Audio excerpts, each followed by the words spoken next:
আপনারা পানি খাবেন ঠিকই, ঘোলা করে খাবেন, লাইসেন্স ফিরিয়ে দেবেন ঠিকই, এমন আন্দোলনের মুখে দেবেন আর কোন এরকম সেবামূলক প্রতিষ্ঠানে যাতে হাত দিতে না পারে। খেলার মাঠেও হলুদ কার্ড দেখানো হয়, সেখানে একসাথে লাল কার্ড দেখানো, এটা কি কোনো মানুষের বিবেক আছে বলে আপনার কি মনে হয়?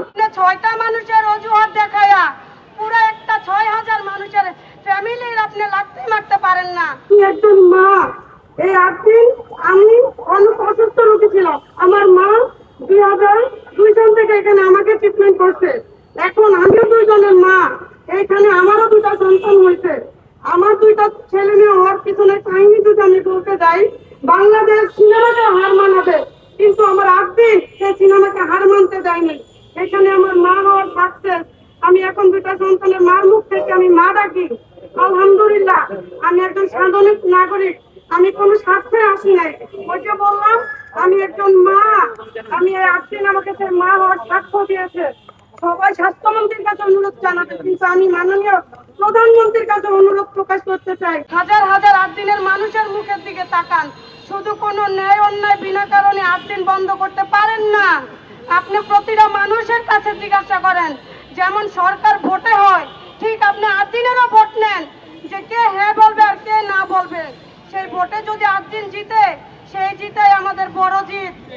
আপনারা আজও কি জানেন আঙ্কেল, কোথাও কি 200 টাকা ভিজিটে ডাক্তার আসে না, সরকারি আসে, কিন্তু সেখানে ঘন্টার পর ঘন্টা সময়ের অপেক্ষা করে ডাক্তার দেখাইতে হয়, কিন্তু 8 দিন তা করে না। আপনি জিজ্ঞাসা করেন, এখনো বন্ধ হওয়ার পরে হাজারো হাজারো মায়ের 8 দিন থেকে ফিরে আসে কেন? যদি খারাপ হতো কখনোই আসতো না আঙ্কেল। আপনি একটু অযথা সরকার হিসাবে আপনার কাছে অনুরোধ করি, আপনি এটা স্বাস্থ্যমন্ত্রীর সাথে একটা বৈঠক করেন। আমার জোর দাবি, 6টা মানুষের অজুহাতে আপনি এই দেশের 6 লক্ষ মানুষের ভাবমূর্তি নষ্ট করতে পারেন না। আপনি 6টা মানুষের অজুহাত দেখায়া পুরো একটা 6,000 মানুষের ফ্যামিলির আপনি লাগতে মারতে পারেন না। স্বাস্থ্যমন্ত্রী আঙ্কেল, আপনি তো পুরুষ, আপনি তো এখান থেকে চিকিৎসা নেন নাই।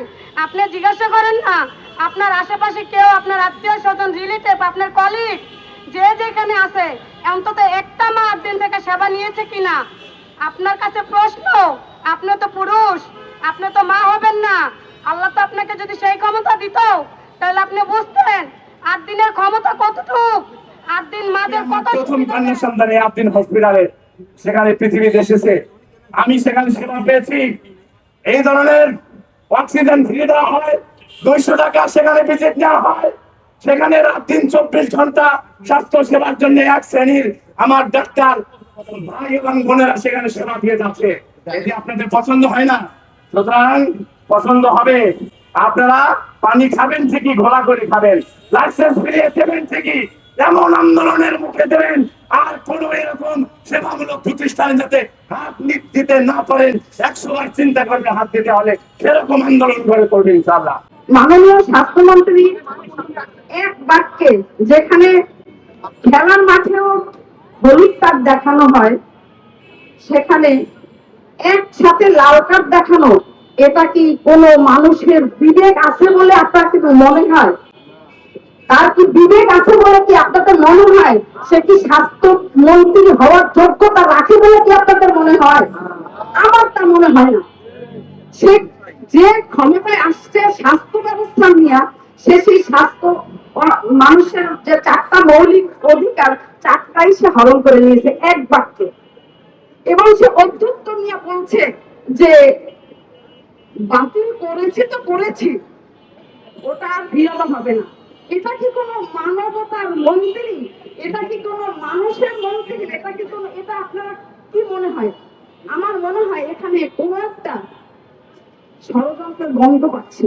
দয়া করে 8 দিনের লাইসেন্স ফেরত দেন, না হইলে যদি পড়াশোনা করেন অথবা করেন, এখন করেন নাই, এখন করেন বলছি, সূরা লাহাবের ভিতরে আবু লাহাবের যে অবস্থা হয়েছে, আপনি ঠিক আবু লাহাবের মতোই আল্লাহ আপনাকে ছাড় দেবে, কিন্তু ছেড়ে দেবেন না। আমরা বলছি সূরা হাশরের ভিতরে মনোনাজিরের যে অবস্থা হয়েছে, আপনাদের ঠিক সেই অবস্থা হবে। আপনাকে দেশ ছাড়তে আল্লাহ বাধ্য করবে, আমরা না। আমরা অসহায় মানুষ, আপনার কাছে দাবি জানাচ্ছি আবারও, মনে হয় এক ভাই বলে গেছে যে মহামান্য প্রধানমন্ত্রী হয়তো এই ঘটনা জানেই না, কারণ তার উদাসীনতা সবসময় আমরা লক্ষ্য করতেছি।